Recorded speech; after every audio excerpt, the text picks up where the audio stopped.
যেখানে স্নাতকের পাঠ সেই বিশ্ববিদ্যালয়ে নিশ্চিত স্নাতকোত্তর। এই ধারাবাহিকতা দীর্ঘদিনের। কলকাতা, যাদবপুর সহ রাজ্যের অধিকাংশ বিশ্ববিদ্যালয়েই স্নাতকোত্তরে প্রায় 95% আসন সংরক্ষিত নিজেদের পড়ুয়াদের জন্য।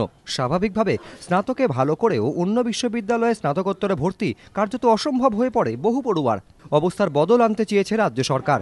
কোটা প্রথার বিলোপে উদ্যোগী হয়েছিল উচ্চশিক্ষা সংসদ। নিদেনপক্ষে 50% আসন মুক্ত করার আর্জি জানিয়েছিল সংসদ। এই পরিপ্রেক্ষিতে বিশ্ববিদ্যালয়গুলি সরকারের মতামত চায়। উচ্চশিক্ষা দফতর সিদ্ধান্ত নিয়েছে 95% আসন সংরক্ষণ আর থাকবে না। এর মধ্যে 40% আসন উন্মুক্ত করতে হবে অন্য বিশ্ববিদ্যালয়ের আবেদন প্রার্থী পড়ুয়াদের জন্য।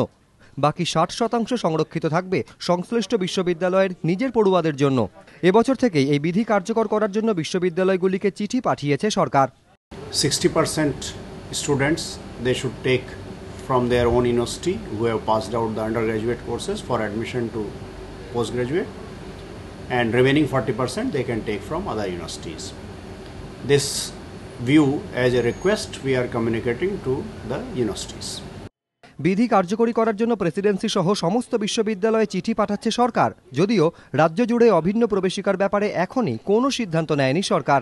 সেক্ষেত্রে প্রবেশিকা ছাড়া আসন মুক্ত করার প্রক্রিয়ার বাস্তবায়ন কতটা স্বচ্ছ হবে তা নিয়ে প্রশ্ন উঠেছে। সরকারের ব্যাখ্যা, ভর্তিতে মেধাকে স্বীকৃতি দিতেই এই সিদ্ধান্ত। কারণ উত্তরবঙ্গ বিশ্ববিদ্যালয়ের কোনো পড়ুয়া ভালো ফল করেও কেন স্রেফ আসন সংরক্ষণের কারণে যাদবপুর কিংবা কলকাতা বিশ্ববিদ্যালয়ে ভর্তি হতে পারবেন না? তবে এই উদ্যোগ পর্বে 100%-এর পরিবর্তে কেন 40% আসন উন্মুক্তির সিদ্ধান্ত তা নিয়ে প্রশ্ন উঠেছে। কৃষ্ণেন্দু অধিকারী, এবিপি আনন্দ, কলকাতা।